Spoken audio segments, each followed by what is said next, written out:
Video games and food go hand in hand. Call of Duty and Mountain Dew. Halo and Doritos. Roblox and cupcakes. It makes sense. I love video games and I eat food all the time, like every day. But when two massive industries are so closely intertwined, it's no surprise when they get in bed together.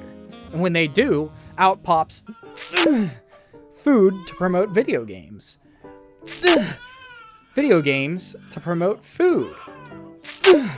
Food to promote diabetes. And my personal favorite,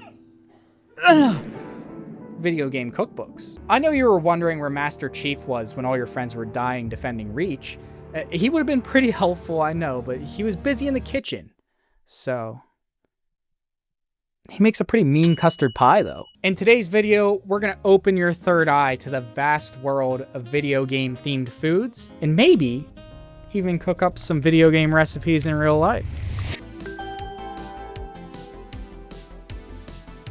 We've all seen it. Every time COD releases a game, here comes Mountain Dew dangling that precious double XP in front of its big-backed fans. Listen, no offense, I'm as pro gamer as the next guy. I'm just saying they know their audience. There's a reason they don't collaborate with Dasani or Dove Soap. It's not just Mountain Dew and Call of Duty, though. There's all kinds of food promotions out there that are really, really cool. Like this promotional box for Halo 4 with the coolest bag of Doritos I've ever seen, and a can of Mountain Dew not fit for human consumption. So just normal Mountain Dew then. Now that sits at the very pinnacle of video game promotions. But there's still plenty of stuff that you and me and everyday folk can enjoy. Like these Pokemon Pop-Tarts. Oh my god, these look incredible. I would do some horribly disgusting things to be able to try one. Especially the blueberry flavor. It reminds me of those Spider-Man Pop-Tarts. It's been like 20 years since I've had one of those and I still think about them. So these look really good, but you don't really get much besides themed sprinkles. What really gets me going about promotions are the bonuses. There's just something about the word bonus that triggers something primal in my mind. Like somebody could shit in my bag of food and be like, hey bro, that's a bonus shit, man. Congratulations on that. And I'd be through the roof. I'd be so excited. Double XP or a consumable item is probably the most common bonus item you'd get, but sometimes they can get a little creative. Rice Krispies partnered with Nintendo to promote Mario 64, with 1 in 64 boxes being a winner. Starting that gambling addiction real young. I couldn't find anything online about what you would win, but it's probably something super cool, like a kiss on the forehead from Mario, or an opportunity to subscribe to a pretty cool YouTube channel. I mean, I don't know.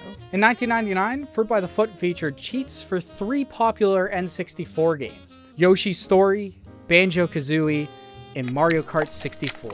So if you only own one of the 3, you better grab a couple boxes because you don't know what cheats you're gonna get. That's one thing you might notice about all the promotions, is that they're designed to turn you into repeat customers using consumable or chance-based rewards. It's a really good design. I would be loading my cart up with Rice Krispies to try and win a kiss from a certain Italian plumber. But what about the intelligent gamer who wants something a little bit more substantial with this sugary snack? How about a whole game? Or 5, to be more exact. During the time of the PS1, Pizza Hut was dealing out demo discs with their pizza, featuring 5 of the biggest upcoming releases. I can't tell what's making my mouth water more, the stuffed crust or Tony Hawk's Pro Skater. It doesn't help they make you watch an ad every time you boot up the disc with the most heavenly looking pizza I've ever seen. I think I might just be hungry, because I guarantee if you order Pizza Hut, it is not gonna look like that. It really was such a cool idea, and it benefited everybody.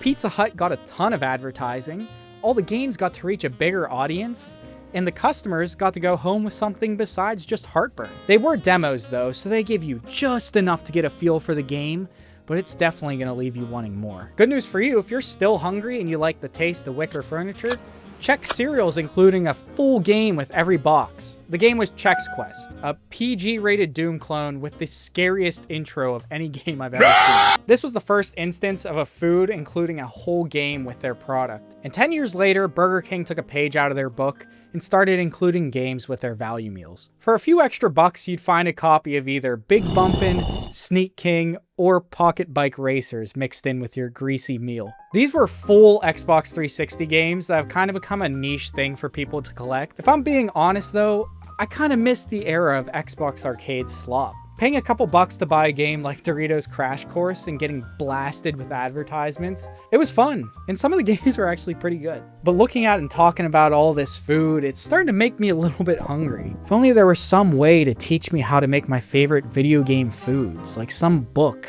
for cooking.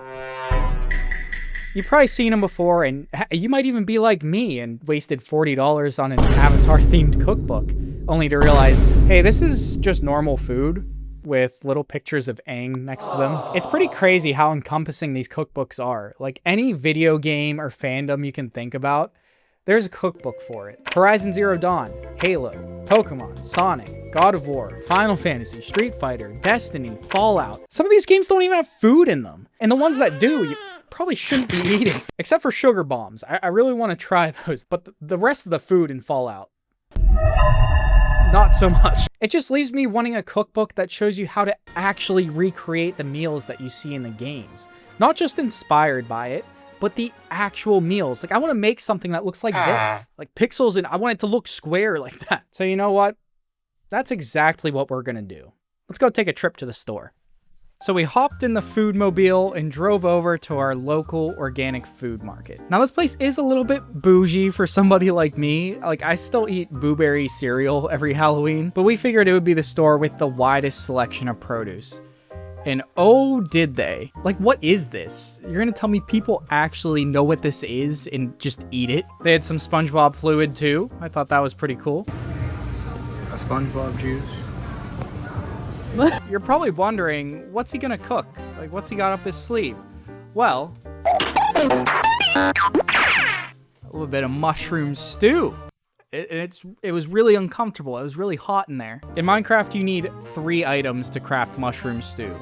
2 different types of mushrooms in 1 wooden bowl. So we made our way over to the mushroom section to pick out 2 good-looking species. We settled on portobello because we've heard that they were really tasty, and oyster mushrooms because who knew those existed? But now that we have our 2 mushrooms, we just need our 3rd item, the wooden bowl. So we hopped over to the TJ Maxx next door and found this wooden bowl that was pretty darn close to what you would see in the video game. Now with all our ingredients collected, it was time to rush back home and start cooking up this stew. Admittedly, I'm not the best cook in the world, so I did my best to supervise the situation just to make sure everything was looking good, you know? I supervised an onion being cut and thrown into the pot. Those needed to cook until they turned translucent. It's getting there. I'm not really sure if they're going to... Do they get translucent after you cook them? Does this look cool with the steam? Yeah. It's like a cologne commercial. After that, it was time to start dicing up the mushrooms. And I was feeling myself at this point. You know, I was feeling a little bit like a cook. I don't know if it was the aroma from the cooking onions or what, but I could feel the spirit of Gordon Ramsay coming in me. So I picked up the knife, I chopped up some shrooms, and I threw them in the pot. And at this stage, it was actually smelling and looking really good, but it didn't look very much like a stew, so we had to add the base. So we grabbed some chicken broth and poured it over the shroom onion mixture, and it, just look for yourself. Oh, it sounds really nice.